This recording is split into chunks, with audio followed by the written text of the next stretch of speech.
The Buddha has made some sort of prediction that is very common. There is no period for the time for that. He says, the destructions of this whole earth, or every living thing, this world, is due to three causes: fire, wind, and weapon. So when we refer to him, the discovery of nuclear weapons and various other destructive equipment is the decline of mankind by using man's own intelligence and selfishness or greed. So selfishness is the main cause of all our problems. In fact, people are not fighting or killing or destroying others just because they are starving, just because they haven't got anything to eat, or they haven't got shelter, or this or they got everything. But they are crazy for more and more power, authority. Because of that, they want to destroy others. So that means craving is the main cause of all these problems.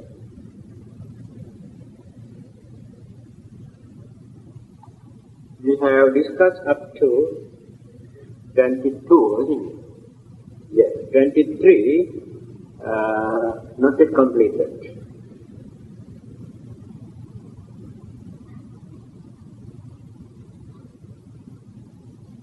When physically and mentally our way of life started to deteriorate, we become more crazy, thinking that we are going to develop this world. Slowly we are going to destroy natural things that will exist on this earth or in this world. We think that we can enjoy our life. We can have comfortable or peaceful life by destroying. But we cannot understand why all these things come into existence, why they appear, for what purpose, we cannot understand. So we are so selfish. Destroy, or burn, or cut down, or kill other living beings, plant life, and hills and rocks, and earth. But we never think that we are digging our own grave by doing that. Then we completely pollute the atmosphere, water, air. It started only, but in time to come, situation becomes intolerable. Because man cannot satisfy with natural way of life. He wants to go against the nature for his pleasure, for his comfort, for his enjoyment.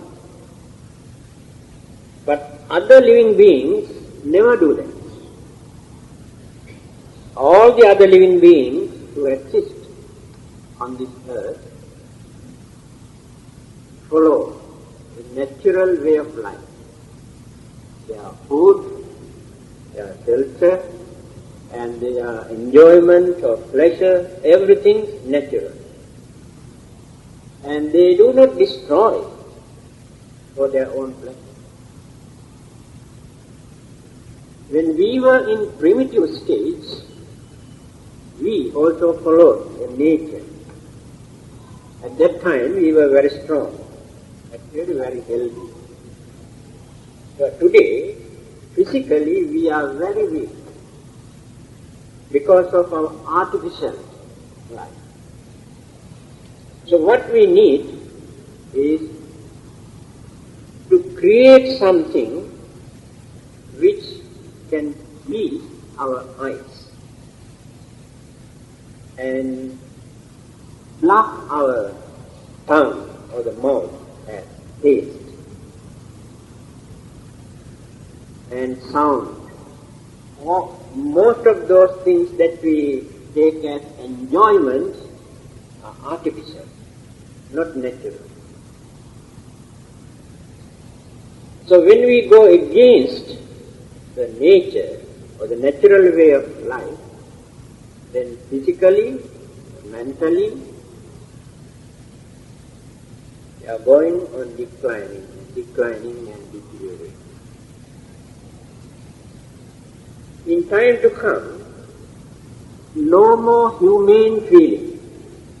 That means no humane qualities in the man's mind. And another thing that they have discovered,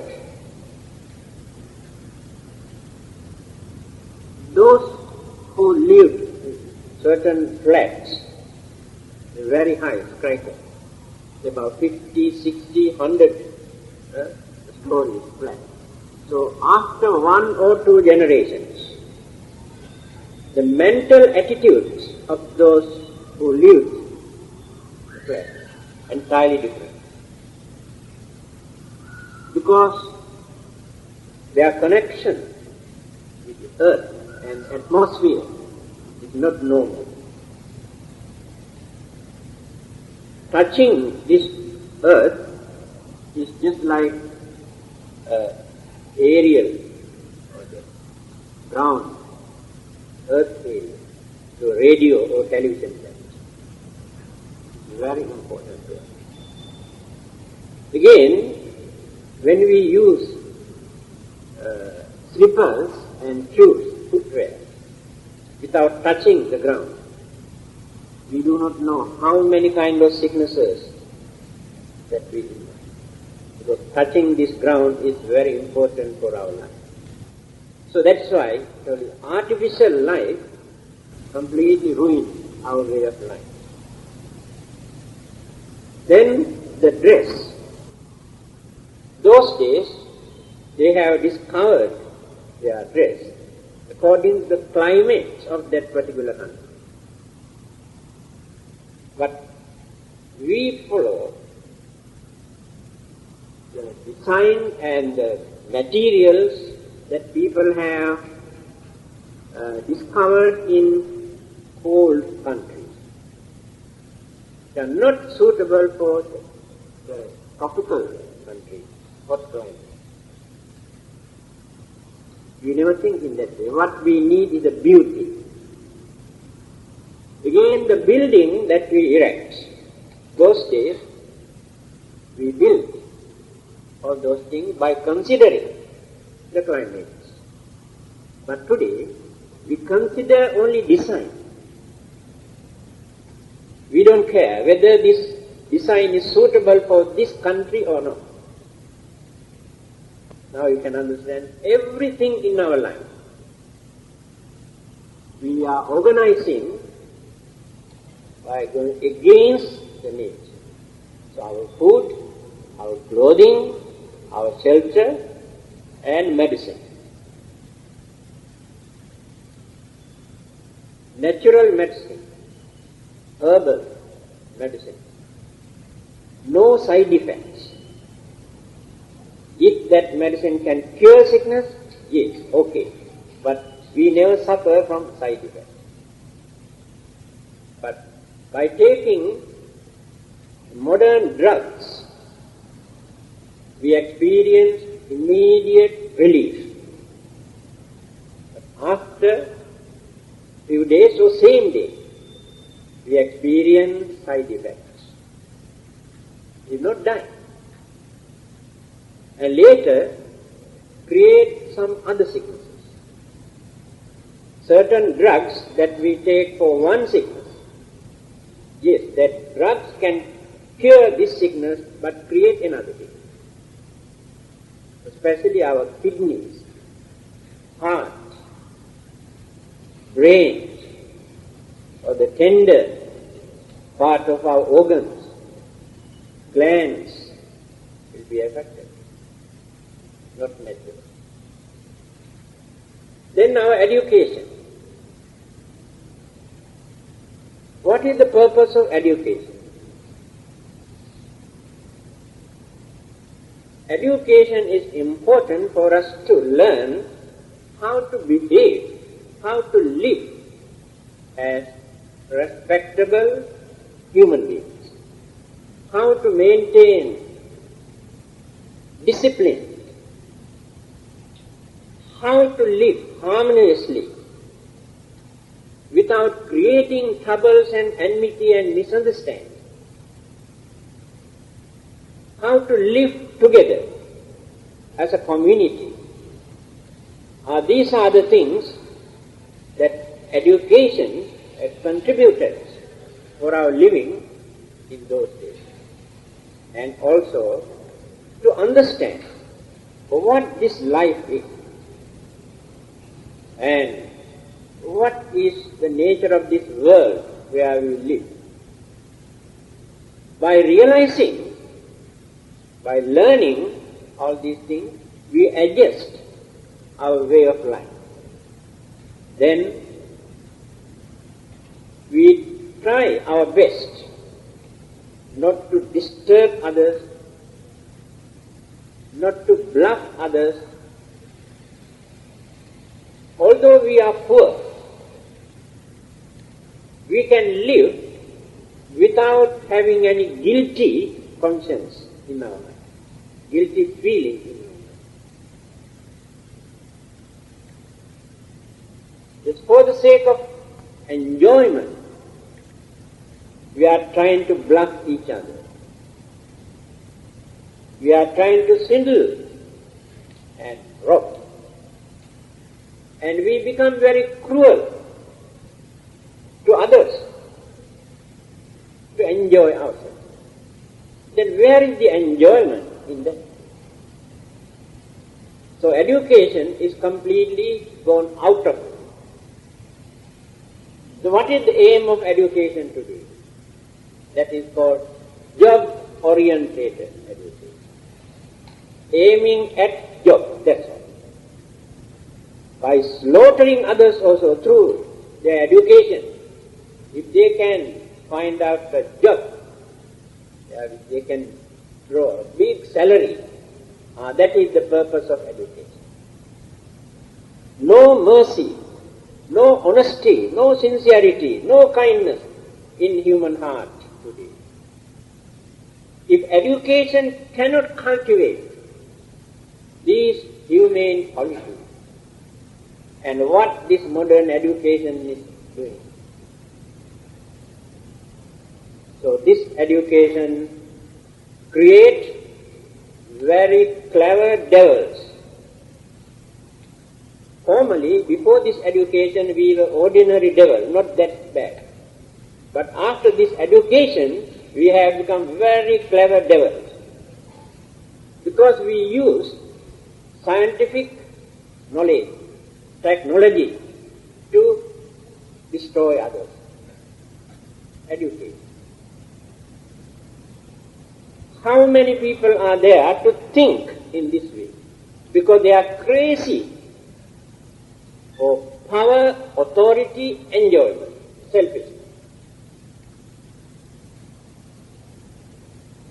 There are innocent people, no doubt, who like to lead a respectable life, who want to live peacefully without disturbing others. But those crooked people, selfish people, never allowed those innocent people also to live peacefully. Take another example. When you study the history of India, during Emperor Asoka's time, that is nearly 2,300 years ago, he tried to introduce dharma. He always used the word dharma. Dharma means righteousness. That is religious way of life. Don't disturb others, don't harm others, don't discriminate others. These are the basic principles in Asoka Edict. When you read, you can see. And he did not encourage to train people how to fight or to declare war. He had done this earlier, before he became a Buddhist. He was known as cruel Asoka, who has massacred I don't know how many millions of human beings. But after realizing the cruelty, he tried to introduce dharma. So at that time, the whole country was very, very peaceful. No complaints. But after his death, trouble started. Later, foreigners also invaded that country. And they could not defend. In certain areas, at once they had to surrender. Now the historians accuse Emperor Asoka for that. Because of his dharma, because of his righteous way of life, he did not train enough army to defend the country. Then had to surrender. That is what I wanted to tell you. When innocent people try to live by maintaining certain principles or good qualities or religious principles, many others who are cruel and selfish and cunning take the advantage. It is happening in many countries even today. This is the problem we had to face. So whether we are good or bad, suffering, unhappiness, uncertainty or insecurity, we had to experience. This very clearly shows what the Buddha has said earlier. Again, let us come back to the Buddha. As long as you exist in this world, whether you are good or bad, you have to face so many problems which are known as worldly conditions. The world is like that. You cannot find any world in the whole universe where you can live peacefully without facing certain problem either physically or mentally. There is no such thing. This is the uncertainty of existence. Those who say, why is it necessary for us to attain nirvana? Why can't we live here? Yes, you can live. But how long can you live without facing these problems? if not external disturbances or provocations, internal, natural problems. You are not exempted. Even in so-called heaven, from the Buddhist point of view, heaven and Brahma, higher than this Devalok, those living beings in such realms also face a lot of problems, physically as well as mentally, because their minds are not free from craving. So as long as craving remains in our mind, sufferings follow this craving. The very day when this craving is completely eradicated, then we will be free from all these problems.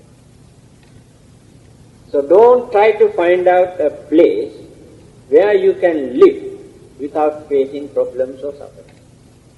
It is a daydreams. Otherwise, we can make up our mind in this way. Not necessary to attain nirvana, because in nirvana we cannot enjoy. Within this lifetime, we perform a lot of meritorious deeds, lot of good deeds, merits, right? Then we can have a better life, better than this next life. Either to become a Deva or Brahma or very nice human beings. That is your aspiration, to be born. Right? Assume you got it. After gaining that, what guarantee is there that you can continue the same way of religious life from that life onward? Because mind is uncertain. Mind can be misled. Others can influence you to change your mental attitude. A child who is born in a very religious family, very cultured family,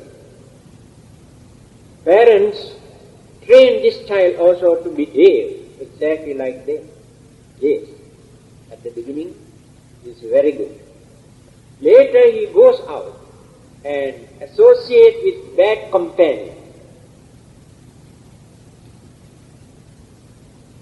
He can become a gangster or drug addict or very nasty person.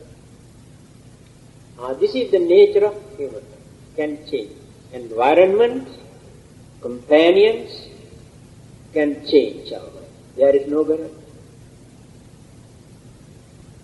Again, how long can we continue this, life after life? Impossible. Even in the case of the Buddha, let us take his previous birth. A man who had strong determination, aspiration to become a Buddha, to avoid evil, to do good and purify the mind, these three methods, he had been practicing life after life. Such a great man had strong conviction. You know, when you read previous birth stories, where he has done a lot of mistakes, a lot of bad things, sinful things or bad thoughts, because he has not purified his mind completely at that time. So mind can be influenced or misled by others or temptation, if not agitation. Now you are trying to be good, to lead a religious life as much as possible that you can. That we know. You don't like to harm others. But even then, can you guarantee? At this moment, your minds are normal, yes. But when you go out, circumstances, environment, situation, temptation, and irritation completely change your mind.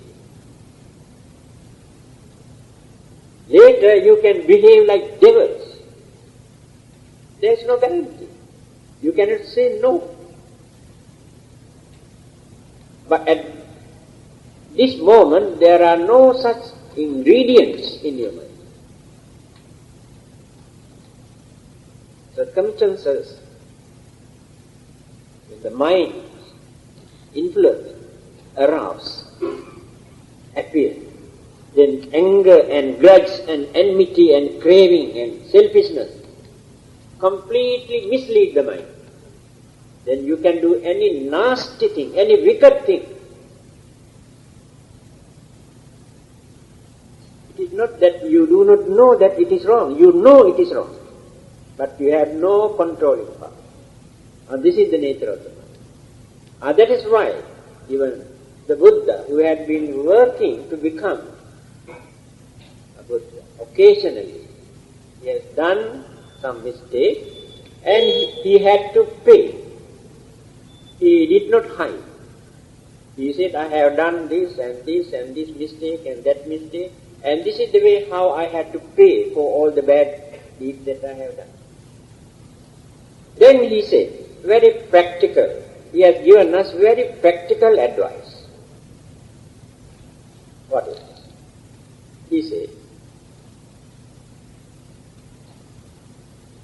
all these advice that I give,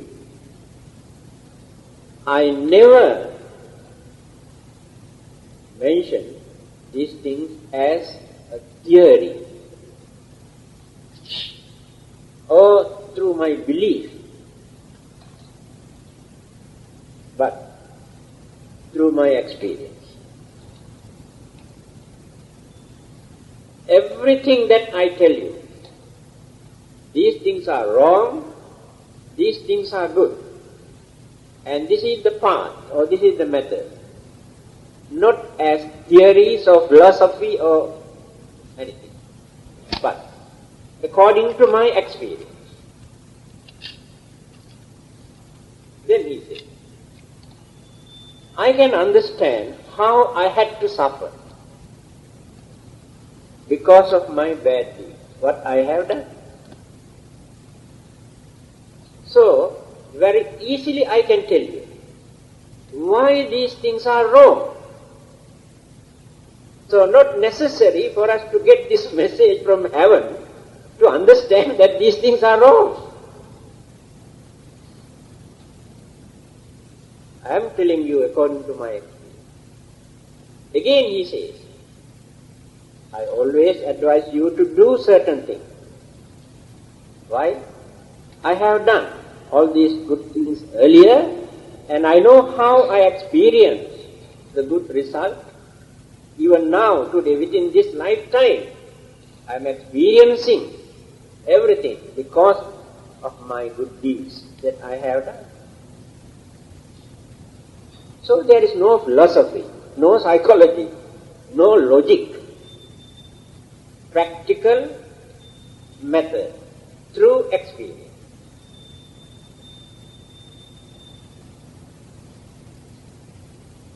So when we come to this advice given by the Buddha, the destruction of mankind, or deterioration, step by step.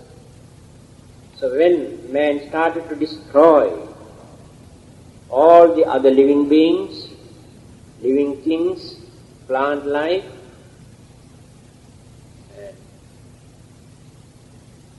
man cannot understand the danger of it. existence of certain living things is real nuisance to us. It is true. But destroying them is not the solution. We cannot understand what will happen in time to come if we destroy all these living beings. In certain countries people have experience of it. They have seen. Even flies, mosquitoes, worms, rats, crocodiles, lizards. We do not know why they appear, for what purpose. To us, real nuisance. Therefore we destroy them. But we never think. Our existence is a real curse to all the other living beings. What do you think? Not nuisance, real curse to all the other living beings on this earth. Because we are the one who destroy every living being, including our own human being. See how advanced we are. Now that is what the Buddha says here in this Cakkavatti Sihanada Sutra. When deterioration started, this is another icon.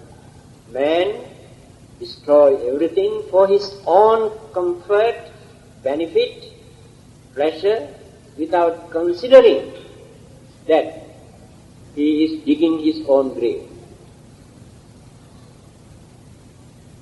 Do you know, the Buddha considered the plant life very carefully. In many discourses, he advised people not to destroy plant life. Most of his time during the 45 years he spent under the tree, the jungle. Again he was born under a tree and he died under a tree. So he respects the plant life. And in certain countries they have destroyed jungles. Now the country has become a desert and no rain, no water. People are dying, cannot plant vegetables. Again destroying hills, rocks, polluting water, using chemicals. We think actually we are progressing. We are not progressing. There is no ground to show that we are progressing. We are become more selfish, more crooked, more dangerous, and more lazy. That is the development. Scientific discoveries done with good intention. But our selfishness, our cruelty, abuse all these modern scientific discoveries to destroy mankind, to destroy the world. Let us take atomic energy. Those who have discovered this energy had never an idea that they want to use this to destroy. But our selfishness, our crookedness, completely abused, are using for destruction. So the life is in danger, the world is in danger. Even other planets are also in danger because of this. Therefore, how can we say we are progressing? Again, formerly, not few years ago, or few centuries ago, we were innocent. our selfishness and cunningness. These two things were not so advanced at that time. Today, even a small child, you can see cunningness and selfishness. How far these children also develop these things. So physically and mentally deteriorating. So lifespan going down and down and down because of these changes. No healthy body, no healthy mind. From every person's mind radiates jealousy, anger, enmity, intolerance, craving.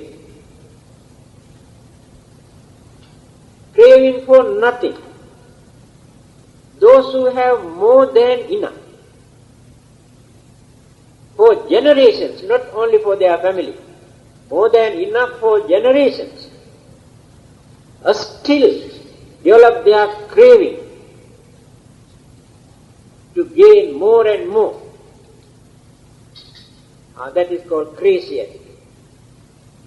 No contentment, no satisfaction. Everybody is worrying, and nobody knows why they worry. But they have enough food, clothing, nice house, motor car, television, everything. But burglar alarms must be there. Even then, no security, no guarantee. Then who come and disturb us? We always talk about devils and ghosts and hantu and this and that. Blame them. Have you ever seen any devil or any ghost enter into a house and take away your things? And who are those devils who enter into a house? Threaten you, frighten you, kill you. Human devils. No one can live without fear. Then where is happiness? We are working day and night like slaves to earn more and more and more, to enjoy. But no enjoyment. Some people go on dumping, collecting, accumulating, that's all. That is the only enjoyment. In the end, when they grow old, they say, how to die, I have so much. Cannot die. You cannot die peacefully. A poor man can die peacefully. I don't care, I am ready to die at any time. Poor man can say. Now I can die at any time. Nothing to worry. I haven't got any personal property. Nothing. So I don't worry about it. But many others can. They say how to die. These are the problems. The Buddha has given 5 kinds of warning, advice, for us to ponder, concentrate early, to avoid this tension and fear. Because naturally they come to us. Whatever method we adapt to avoid, to escape, it is impossible to escape. Only thing, by using modern scientific technological method, we can prolong or postpone for 1 or 2 years. That is the only thing that we can do. A man who is going to die in the hospital, by using all sort of oxygen tanks and this and that and this gadget and that gadget, and allow that machine, this machine to maintain for a few more days. When they remove all these things, finish. This is modern development. Can you stop? So what are these advices given by the Buddha?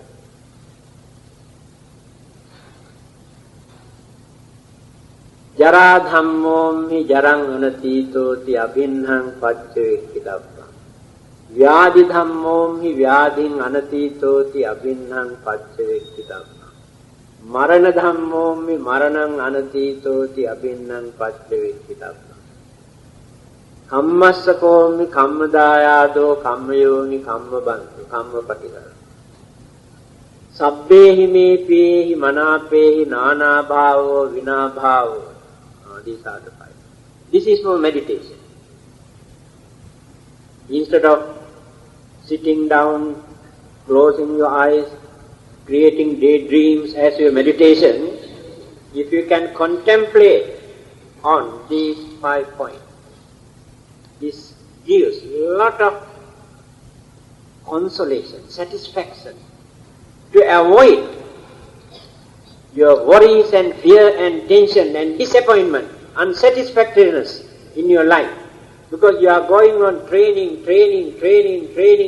your mind. After that, no more worries. What are those 5? The name of this sutra is called Abhinna Paccavekkitappa Sutra. The sutra that we have to concentrate always, contemplate. You might have heard more than 1,000 times this point. But can you tell me? I recited only in Pali. I am sure you have heard. Can you tell what is the first one? Now this is another weakness in you. Because you never try to learn anything systematic. In random here and there, you learn 1 or 2 points. You don't take the trouble to remember. What is the first item? Jara dhammo mi jarang anatito ti abhinnang paccete. You must always think that I have not gone beyond old age, decay. Slowly, I am approaching, I am reaching towards old age. Do you think that? Do you think how to have escape? Just so. But it doesn't work. When you train your mind, what will happen? When you grow old, you never worry. Because you knew definitely that this come to me, it is natural. Face it. Then no worry. Second one. Vyadi dhammo mi vyading anatito ti abhinnam paccavekkitappa. What is that? I am not free from sicknesses. At any time, any kind of sickness can come to me.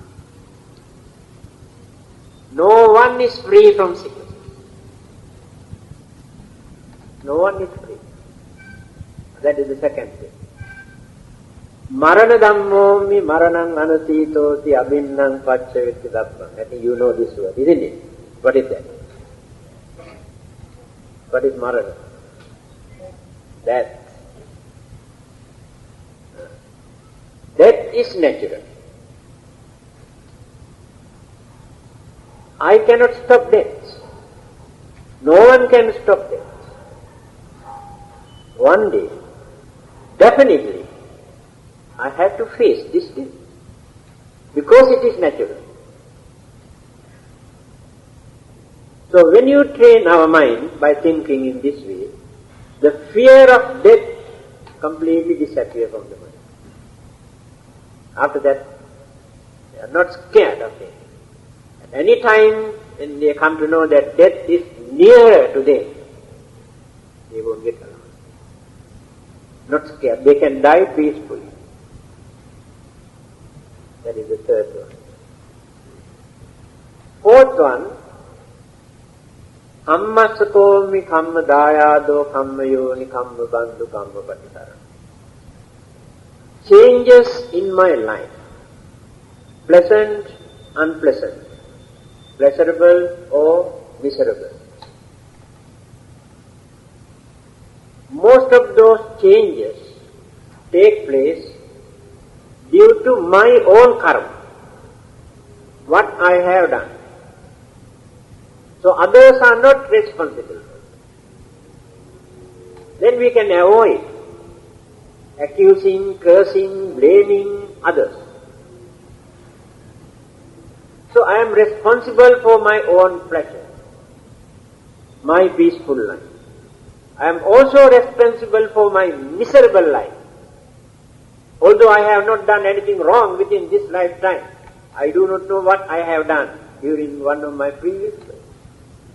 So I am subject to the consequences of my own karma. I cannot experience the good and bad effect of another person's karma. Please remember this. I cannot create good or bad karma for you. You cannot create good or bad karma for me. But I can create conditions. I can create the environment for you to create either good karma or bad karma. Because your mind creates your own karma. Another person's mind cannot create karma for you. So my karma is responsible for my life. By knowing this, we must know how to adjust our way of life. Try to avoid as much as possible from bad karma. Try to do as much as possible good karma. Because we knew the future or the existence of this life depends on our own karma, not depend on Buddha or Bodhisattvas or God or Brahma. I am responsible for my life. Now that is the fourth one. Last one, Sabbehi piyehi manapehi nana bhavo vina bhavo. We have so many things that we like so much. Loved one, wife, husband, children, property, jewelry, lands, houses, so many things which we like. But remember, definitely one day we had to separate from all those things. When that day comes to you, don't cry. Don't commit suicide. Think earlier. You love your wife so much. If anything happened to your wife one day earlier, you cannot tolerate. Either you commit suicide and the wife also was like that. One of your children, beloved one, dies suddenly due to accident or some sickness. You cannot tolerate. Because so much affection, attachment, craving you had. Yes, it is natural. But definitely one day we have to separate. It is natural. If not earlier, after our death, we have to separate from it. Again, all our belongings that we accumulate as most valuable, precious things, jewelry, money, thieves can take away. Fire, flood, earthquake. If not, government also can confiscate if you abused the way how you earned. God. There is no guarantee that these things never separate from us. Another thing, Assume you could manage to maintain all these things until you die. But do you believe after your death you can carry anything with you? Impossible.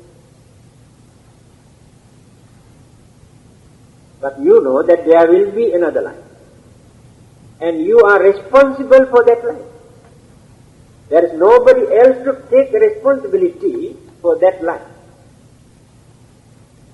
It is not that you purposely create that life. Your way of life, your mentality, your mind conditions. The formation takes place according to your mental attitude. Therefore, at the last moment, you cannot change it. So, by knowing, you had to accumulate something which thieves cannot take away, fire cannot destroy, flood cannot destroy, white ants or rats cannot destroy, or the government cannot confiscate. Impossible for others to destroy. There is only one purpose that you can carry with you. That is the only thing you can carry.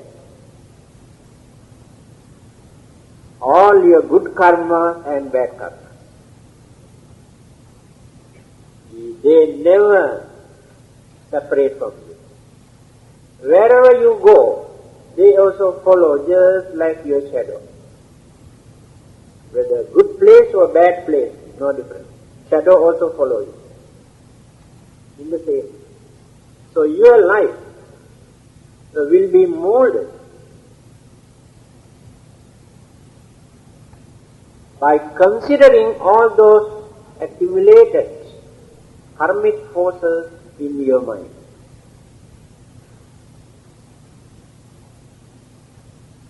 That is the only thing that you can carry with you. So if you like to have a peaceful life, a life where you do not experience so much sufferings and problems, what you have to do? Prepare something for that life. Don't go with empty hands. What will happen if you go from here with empty hands? Can you answer this question?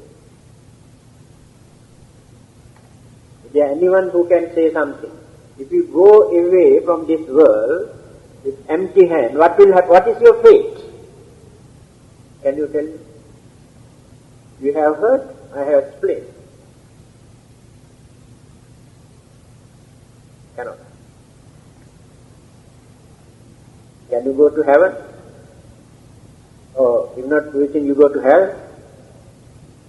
No. Or if not, you will become an animal? No. Or you are prayed, finished. What will happen to you? Assume you have not accumulated enough good karma for the next world. At the same time, you also have not done very bad karma. Then what is your fate? Now this is a very good lesson for you to learn. Can you stop rebirth? Now then, what will happen? That's out. You have not learned this, eh? I think you have forgotten. If you have done more good karma, then you get the chance to become a human being, perfect human being. Perfect means with 5 senses, sound mind and healthy and peaceful life, human life. But problems are there, natural ones. If you have accumulated some more good karmas, then you may get the chance to be born in one of the Deva Loka heaven, so-called heaven, but not permanent. Right. Now good karma. Bad karma. If you have done bad karma, rebirth can take place in a very miserable, suffering state, which we introduce as hell. I told you, hell is not a ready-made particular place. Where there are sufferings, that is hell. The rebirth can take place in such places. A certain bad karma creates an animal life where those living beings suffer alone. Then, now my question is, if we have not done enough good karma or not committed bad karma, what is your fate? What will happen to you? Still you cannot catch.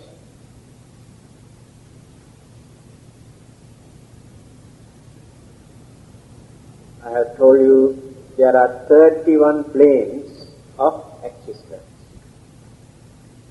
So after our death, according to the degree or the gravity of our good and bad karma, rebirths take place in one of those 31 planes of existence. Among those 31 planes, there are 4 stages, known as a spirit's world. You introduce them as ghosts, or spirits.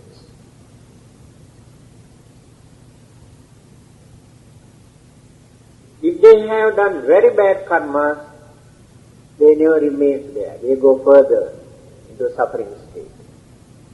If they have done good karmas, either humans or devas. This is in between. It is a miserable life, but not suffering stage just like hell or animal. Very tender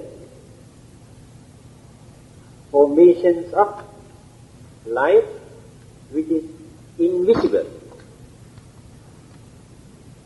and they remain there for certain periods, either for a few days or few weeks, few months or 100 years or 1,000 years. Nobody knows.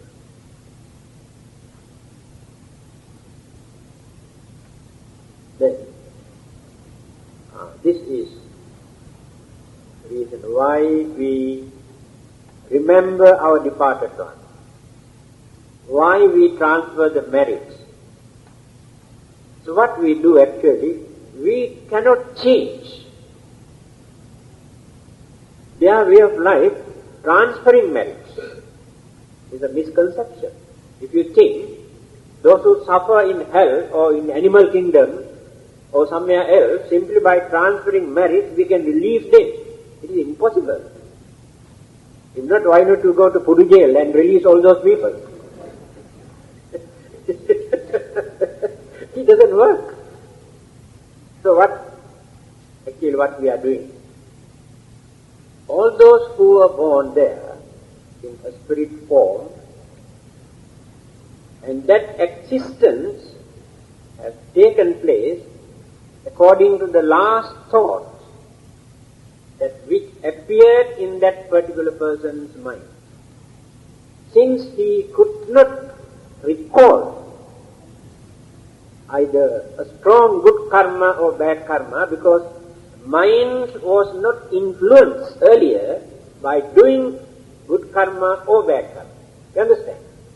Now when you do bad things, it's going on bothering, disturbing your mind for a long time. That means influence the mind. The bad action influence your mind. Again, when you do some good deed, you experience happiness of your good deed.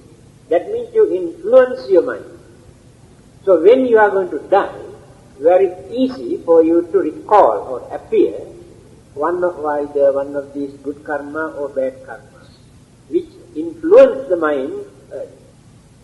Since these people have not done this, very weak karma they have, at the dying moment could not get enough good karma. But existence must take place. and certain weak karma, they are not good karma. Conditions or generated for such people to reappear or exist again in a spirit form. So what we can do, by performing some merit, we radiate our mental vibration with good intention, kindness, compassion, understanding. We can influence because of our relationship. You understand? Our mental relationship. Not disconnected. Mental communication still can maintain. Because of that, our mental vibration, by performing some merit, we transfer, affect them. Then what will happen? They get the chance to recall certain good karmas that they have done earlier, because formerly they were submerged, had no chance to come up to the surface of the earth. Then they get another rebirth from there. Maybe a better one. This is the way how it works. Because many people cannot understand how we transfer the merit, how they receive, and whether it is true. This is the psychological interpretation. Very practical way the Buddha has explained all this. So, I started to talk about decline of mankind. Yes, this is also decline of mankind. Then, having seen destruction, deterioration, suffering of Japan, first time in their life they experienced the bad effect of atom bomb. Even today, they say we don't want any more war, because they had it, tested. That's only a very baby atom bomb. They realize the danger of atom bomb. So having seen disaster, destruction, suffering, very few people start to think, why all these unfortunate occurrences, incidents take place? Then slowly some sort of realization appears in their mind. Oh, our behavior. Our behavior is responsible for this destruction. Then go on thinking and thinking and thinking and discussing. This will become the turning point again. Gone up to the bottom and again turn this. Then going on developing and developing and developing and developing. Then more and more good qualities, virtues, precepts, principles and humane qualities, they start to develop. Then healthy life, healthy mind, contented life, peaceful life, satisfaction, all these things again come back. Then going on increasing and increasing and increasing, lifespan also going on increasing, higher and higher. That is the time, the Buddha says, the next Buddha, the Maitreya Buddha will appear. We can produce, so we can create any Buddha at any time. But this is the way how Buddha has introduced. So we cannot calculate in terms of years, because these things take place gradually, again, this way also gradually. Another thing, the Buddha says, when the maximum lifespan develops, such a long period, the Buddha never appeared at that time. That is why the Bodhisattva, after fulfilling all the perfections and the qualities and the virtues and knowledge and everything, they are waiting by observing, watching very carefully, which is the suitable time for him to appear on this earth, to become a Buddha. When the lifespan increases up to the maximum level, people do not experience very much suffering, sicknesses, old age. At that time, it is impossible to introduce a religion. Even today, many of those multi-millionaires who got more than enough money have no time to come to the temple, come and attend to this kind of talk, think about religion. They are very busy. Exactly like this. Again, Devas and Brahmas also have no chance to accumulate merits, cultivate their spiritual way of life, because the formation, the situation of their life is such.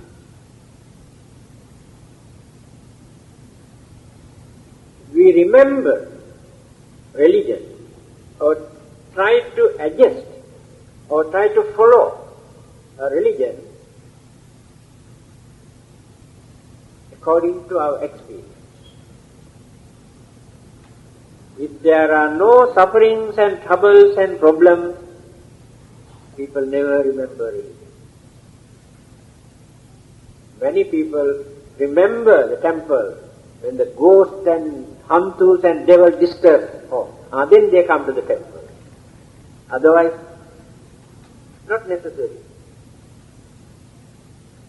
No doubt they create their own imagination, but remember religion. When somebody dies, then remember. Not because that they really love this departed person. If they don't do something according to their religion, they think that departed person may come and catch their neck, and to avoid this, they perform some sort of religious service. If that never takes place, nobody wants to practice a religion. They don't want any religion. What for? That's what I always say. Those who try to introduce religions, talking about heaven and hell.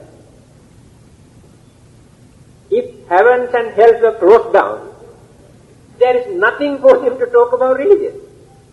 What is there to talk? They say, if you do this, if you believe this, you go to heaven. If you don't believe, you do this, you go to hell. If no heaven and no hell and nothing to talk. But Buddhism is not that type of religion. Without heaven, without hell, we have a lot of things to discuss as religion. Because we do not depend on heaven and hell to lead a religious life or noble life or respectable life. So,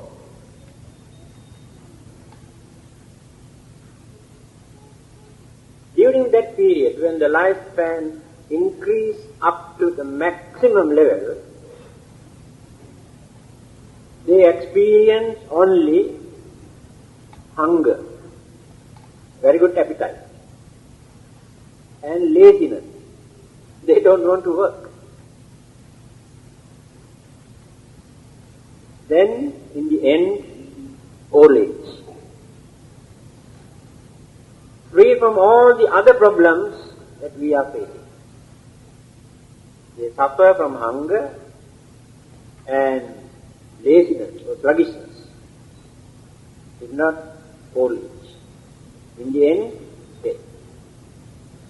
After their death, they do not know what would be the fate, what will happen to them.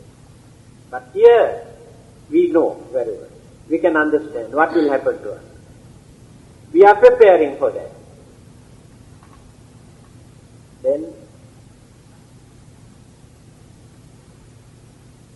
the Buddhas who appear from time to time, by considering the worldly condition, mentality, whether human beings can understand what he is going to preach.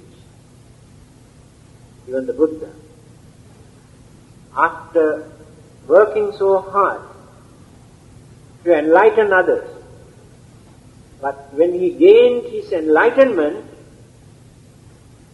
when he surveyed others' mentality, understanding capacity, he realized people cannot understand because their minds are deluded, clouded, misled.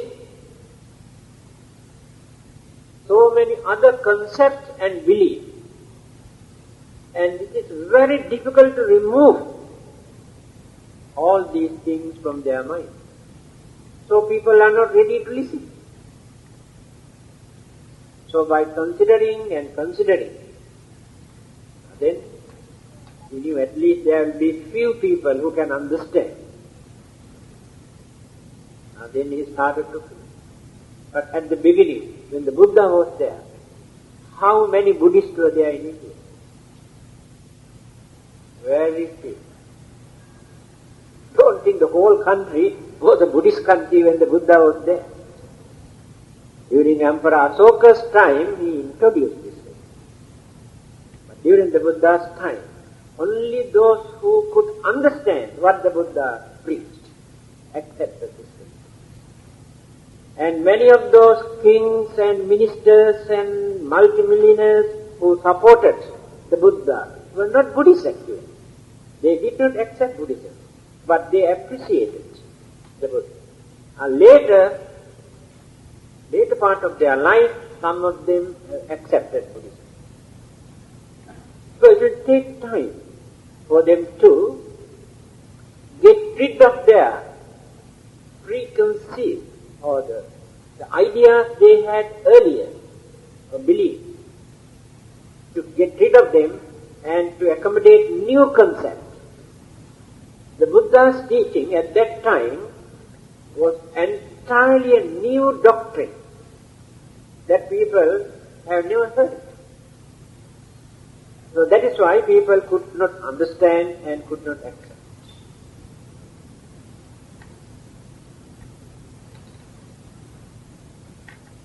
So, during certain Buddha's period, previous Buddha, before Sakyamuni or Gautama the Buddha, Kakusanda, Konagama, Kasyapa. Kasyapa was the name of the previous Buddha. And his religion or dharma that he introduced did not last long. Disappeared very soon. And he did not preach very much. The Buddha has revealed it. The reason is, when Kasyapa Buddha or the previous Buddha appeared in this world, immorals, crimes and bad deeds and selfishness and evil forces were not deeply rooted in their mind at that time. Because of that, he did not preach very much. Because the Buddhas never preached without any incident. They never go on preaching like a tape recorder. Whenever there is, when you read Dhammapada, more than 300 incidents, one or two sayings of the Buddha there because of that incident. So always he preached, whenever there is bad deeds or wicked things or cruel or harmful or this or that. Otherwise they don't preach. No ground. It's just like this. Parliaments here in every country never introduce new laws if there are no people to violate peace and happiness of innocent people. More and more new laws the government enforce, the more we disturb others. In the same way, the Buddhas also preach when there are certain incidents. So the Kassapa Buddha's time was not that bad. Because of that he did not preach very much. But during the Sakyamuni or the Gautama, the Buddha's time, the period was very bad.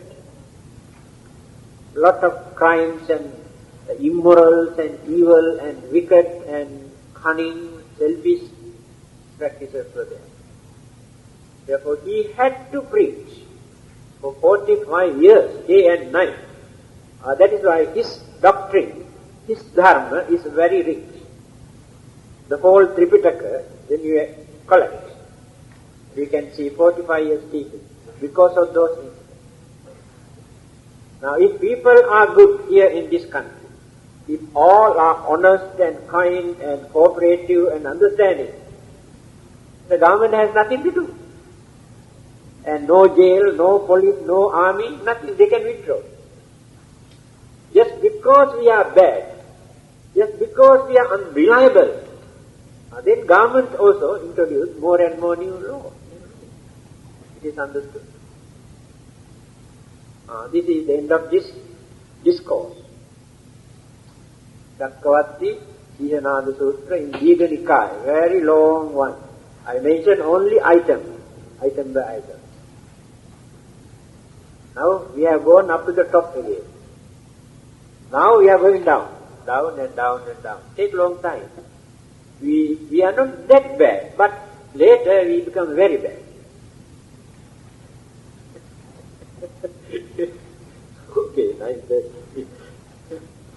Bhagavatādu vimmattā devā nāgā mahittikā puññantang anumodittvā Chiram rakkhantu lokatāsanang devo attata kālena tattva sampatti yudhite Vito bhavatu lokosya rājā bhavatu dhammiko idang yona adhinang hotu Sukitā hontu jātayo vinā puñña kammena māmi bāla samāgamo Satang samāgamo hotu vyāva nibbāna pattiyā